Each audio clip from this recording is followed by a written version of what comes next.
अस्सलामुअलैकुम वरहमतुल्लाहि वबरकातुहू। कैसे हैं आप सभी लोग। उम्मीद करते हैं अल्लाह पाक के फजलो करम से आप सभी लोग खैरियत से होंगे।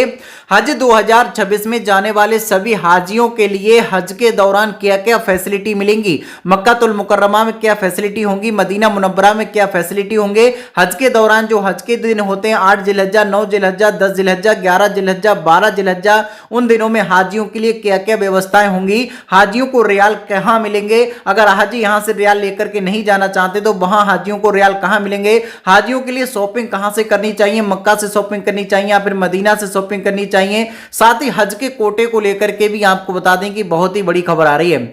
सऊदी आपको बता दें कि जो भारतीय अल्पसंख्यक कार्य मंत्री किरेन रिजिजू जी सऊदी अरब 7 से लेकर के 9 तारीख तक के बीच सऊदी अरब गए हुए थे। वहां पर सऊदी हज उमरा मंत्रालय के अधिकारियों से भी बात हुई और आपको बताते चलें हज के दौरान हाजियों को क्या क्या फैसिलिटी मिलेंगी, हाजियों को होटल कहां कहां मिलेंगे, होटल में क्या क्या सर्विसेज रहेंगी, खाने की क्या व्यवस्थाएं रहेगी, जो महिला और पुरुष जो अलग अलग रहने की उनकी व्यवस्था की जा रही है, यानी मर्द हजरात और औरतों के लिए जो अलग अलग रहने की व्यवस्था की जा रही है, उसको लेकर के क्या क्या बड़े अपडेट हुए हैं। हज का कोटा इस बार कितना बड़ा है, हज का कोटा बड़ा भी है या फिर नहीं बड़ा है। साथ ही हज की तीसरी जो वेटिंग लिस्ट का हाजी इंतजार कर रहे हैं तो वेटिंग लिस्ट को लेकर के क्या अपडेट है, हज की तीसरी इंस्टॉलमेंट को लेकर के क्या अपडेट है, पूरी खबर बताएंगे विस्तार में, इसलिए वीडियो को लास्ट तक जरूर देखें। अल्लाह रब्बुल आलमीन से दुआ करते हैं जितने भी हमारे मुसलमान दीन भाई बहन इस वीडियो को देख रहे हैं, वीडियो को लाइक भी कर दिया है, चैनल को सब्सक्राइब भी कर दिया, तो अल्लाह पाक उनको 2026 में हज करने की तौफीक अता फरमाए, उनको उम्रा भी करने की अल्लाह पाक तौफीक अता फरमाए, उनके परिवार वालों को अल्लाह पाक अच्छी सेहत और तंदुरुस्ती अता फरमाए। जिन हाजियों का हज के लिए सिलेक्शन हो गया अल्लाह पाक उनके पैसे का इंतजाम करा दे, उनके सफर में आसानी अता फरमा दे, जो बीमार अल्लाह पाक उन्हें शिफा अता फरमा दे, और जो बेरोजगार है उन्हें नेक रोजगार अता फरमा दे, जो बेऔलाद है अल्लाह पाक उन्हें नेक साहिब औलाद बना दे। आमीन सुम्मा आमीन। हज पर जाना, उम्रा पर जाना हर किसी का सपना होता है। अल्लाह रब्बुल आलमीन से दुआ करते हैं जो भी हमारे मुसलमान दीन भाई बहन हज पर जाने का इरादा करता है अल्लाह पाक उनके इरादों को कबूल फरमाए और उनको भी अल्लाह पाक उनके नसीब में भी हज लिख दे। तो सबसे पहले बात करेंगे कि सऊदी के जो मंत्री हैं किरेन, सऊदी में जो हमारे भारत के मंत्री हैं अल्पसंख्यक कार्य मंत्री किरेन रिजिजू जी, जो हज के द्विपक्षीय जो हज का समझौता हुआ है उसमें किन किन चीज़ों पर डील हुई है, किन किन बातों पर उस पर समझौता हुआ है, किन किन बातों पर साइन किया गया है कि हाजियों के लिए हज उमरा मंत्रालय की तरफ से क्या फैसिलिटी दी जाएंगी। साथ ही आपको ये भी बताते चलें भारत के लिए क्या फैसिलिटी होती हैं, अलग अलग मुल्कों के लिए उन फैसिलिटी में क्या अंतर होता है उस पर भी चर्चा करेंगे, जैसे कि आने वाले समय में भारत के लोगों को भी ये फैसिलिटी मिलनी चाहिए।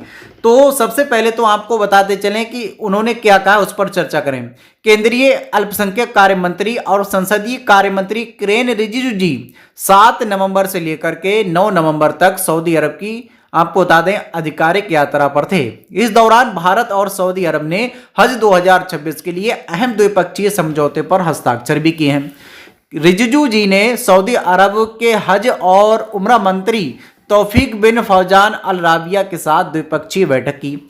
बैठक में हज के सफर की तैयारियों की समीक्षा की कि हज के सफर में क्या क्या होगा। दोनों देशों ने आपसी समन्वय बढ़ाने पर सहमति जताई। चर्चा का मुख्य फोकस रहने की व्यवस्था, परिवहन यानी आने जाने के लिए आपके जो ट्रेवलिंग की व्यवस्था है, परिवहन की व्यवस्था, स्वास्थ्य सेवाएं, मेडिकल की सेवाएं और यात्रियों की सुविधा, इस पर फोकस रहा। भारत को मिला हज कोटा। जी हाँ, सभी लोग जानना चाहते हैं कि हज कोटा बड़ा या नहीं बड़ा, और बड़ा तो कितना बड़ा।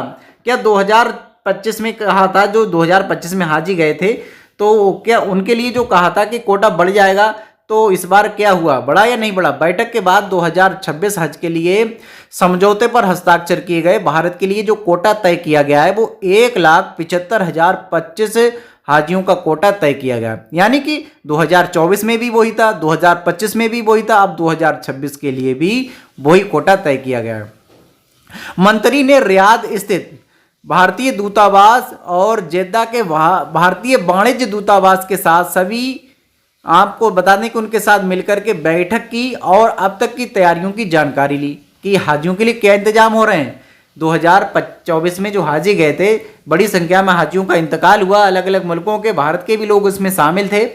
तो 2025 में सऊदी हज उमरा मंत्रालय ने इतना अच्छा इंतजाम किया और हज को इतना बखूबी, इसके लिए आपको बता दें कि कर्मचारी लगे, सारे जो इसमें सुपरवाइजर थे, ऑपरेटर थे, जो भी जिस तरीके की फैसिलिटी जिसको देना थी और वॉलंटियर थे उनको इस तरीके से तैयार किया गया कि हज के दौरान हाजियों को कोई परेशानी ना हो, चाहे वो मिना में हो, चाहे वो अराफात में हो, चाहे वो जमरात में हो, चाहे वो किसी भी हज के दौरान जो अरकान अदा करने हैं वहाँ पर वो हों, तो उनके लिए वॉलंटियर लगा दिए गए थे जिससे उनको अच्छी फैसिलिटी मिले। गर्मी से बचने के लिए भी इंतजाम किए गए, लेकिन इस साल गर्मी थोड़ी कम होगी, लेकिन इंतजामात में कमी नहीं होगी। गर्मी तो कम होगी लेकिन इंतजाम और भी बेहतर किए जाएंगे। और सबसे बड़ी बात, जो भारत के हाजी जाएंगे उनके लिए पहले क्या होता था, आने वाले जो पिछले साल गुजर गए 2022, 22, 21, 20, 18, 19, तो उन सालों में क्या होता था, हाजियों को 4th कैटेगरी के मिना में टेंट मिलते थे। यानी एक कैटेगरी होती है, first category, second, third, fourth. तो अब हाजियों को क्या होगा, 2025 की तरह सेकंड कैटेगरी वाले टेंट मिलेंगे। इससे क्या होगा, हाजियों को ज़्यादा लंबी दूरी तय करनी नहीं होगी। मिना से सीधी वो जमरात में भी जा सकेंगे और बस उनको जाना होगा तो जमरात के लिए उनको जो 7 से 8 किलोमीटर का सफ़र होगा वो मुजदलिफा में, मुजदलिफा के लिए आपका जो अराफात से 7 से 8 किलोमीटर का जो सफ़र होगा वहीं बस आपको जाना होगा। बाकी आप जब मिना में होंगे तो मिना से आप अराफात होते हुए बिल्कुल आप सीधी फिर जमरात में नज़दीक में ही पहुंच जाएंगे। जब आपके टेंट जो आपकी जो झोपड़ियाँ नुमा आपने बिल्डिंग देखी होंगी उन बिल्डिंग में आपको नज़दीक में होटल मिल जाएंगे। खाने के लिए कुछ लोग जानना चाहते कि खाना मिलेगा या नहीं मिलेगा। कैटरिंग की व्यवस्था किरेन रिजिजू जी ने शुरू में ही ऐलान कर दिया, कैटरिंग की व्यवस्था मिलेगी हज कमेटी से। जो लोग अगर कैटरिंग की व्यवस्था लेना चाहते हैं तो आप अपना कैटरिंग की व्यवस्था चुन सकते हैं। आप चाहते हैं कि मदीना में आपको नहीं चाहिए आपको होटल से खाना, तो मदीना में नहीं लें। आप मक्का में लेना चाहते हैं, मक्का में 5 से 6 दिन तो आपको हज कमेटी से खाना मिल ही जाएगा। बाकी आपको बता दें जो दिन बचे उनके लिए आप हज कमेटी के द्वारा आपके होटल में जो इस खाने के लिए इंतजामात के लिए लोग आएंगे, आपको अगर उनका खाना पसंद आता है तो आप अपना उनसे पैसा तय कर सकते हैं कि हाँ इतने दिन हमको खाना खाना है, 15 दिन खाना है, 20 दिन खाना है, उसी हिसाब से आप अपना पैसा चुन सकते हैं। या खुद से अगर आप अपना खाना बनाना चाहते हैं तो यहाँ से अगर जो चीज़ लेकर के जाना चाहते हैं वो ले जाएँ। हाँ ये ध्यान रखें लिक्विड की फॉर्म में कोई भी चीज़ ना ले जाएं। बहुत से लोग कह रहे हैं कि गैस सिलेंडर ले जा सकते हैं छोटा वाला, नहीं बिल्कुल भी नहीं, ये चीज़ तो बिल्कुल भी अलाउ नहीं होगी। आपके लिए वहाँ पर स्टोव मिल जाएगा, गैस सिलेंडर भी मिल जाएगा, बिजली वाला स्टोव भी मिल जाएगा, उन पर आप अपना खाना बना सकेंगे। बाकी आपको बताते चलें रियाल कहाँ मिलेंगे, तो जब आप आपके शहर में जो कुछ मार्केट में लोग बैठे होते हैं जो आपके बहुत ही कम पैसे में आपका रियाल एक्सचेंज कर देते हैं, या फिर आप HDFC बैंक है, ICICI बैंक है या फिर SBI बैंक है, इनकी हेड ब्रांच में जाकर के हज के नज़दीक, जब हज का सफ़र नज़दीक आ जाएगा तो वहाँ जाकर के आप पैसा एक्सचेंज करवा सकते हैं। या फिर हज हाउस में जब आप पहुँचेंगे तो हज हाउस में आप किसी भी बंदे को अपने डॉक्यूमेंट्स वगैरह लेने 48 घंटे अगर पहले भेज देते हैं या फिर आप खुद पहले जाते हैं तो आप वहाँ पर जाकर के आपके लिए कुछ सारी वहाँ पर दुकानें भी लगा दी जाती हैं। अब तो आपके कोई चीज़ की कमी है तो वहाँ आप पैकिंग से लेकर के, छाता से लेकर के, एहराम से लेकर के हर चीज़ें आप खरीद सकते हैं। बाकी आपको बताते चलें आपके रियाल के लिए वहाँ बैंकों के काउंटर लगे होंगे, उन काउंटर पर आप रियाल चेंज करवा सकते हैं। अगर आप रियाल नहीं लेकर के जाना चाहते हैं तो आप अपना पैसा अपने अकाउंट में लेकर के जा सकते हैं। अकाउंट में लेकर के जाने के बाद आप अगर जो ATM कार्ड है उस पर देख लें वीज़ा कार्ड है, वीज़ा कार्ड लिखा है तो बैंक से संपर्क कर लें ये कार्ड आपका सऊदी अरब में काम करेगा या नहीं करेगा। अगर वो कहते हैं हाँ काम करेगा तो आप वहाँ ATM से भी पैसा निकाल सकते हैं। अगर आपके पास करेंसी आप अपनी लेकर के जाना चाहते हैं, कोशिश करें करेंसी ना ले जाएं, क्योंकि करेंसी को लेकर के जाएं कहीं करेंसी आपकी गिर गई या फिर आपको कोई करेंसी आप बदलने में दिक्कत होगी। बदलने में आपको फिलहाल दिक्कत तो नहीं होती है। हरम शरीफ के बाहर दुकानें बहुत सी होंगी जहाँ पर नोट एक्सचेंज होते होंगे, तो वहाँ से आप अपना नोट एक्सचेंज करा लें, लेकिन वो थोड़ा ज़्यादा पैसा लेते हैं। यहाँ अगर 24 रुपये का आपको मिल रहा है तो वहाँ वो हो सकता है 25 रुपया लें या 26 रुपया लें, तो आप कोशिश करें कि यहाँ से पैसा ले जाएं। अब कितने ले जाएं, एक हाजी तकरीबन आपको बता दें, तकरीबन एक हाजी कम से कम 2500 से लेकर के 3000 रियाल ले जाएं। 2 हाजी मिलकर के 5000 रियाल ले जा सकते हैं।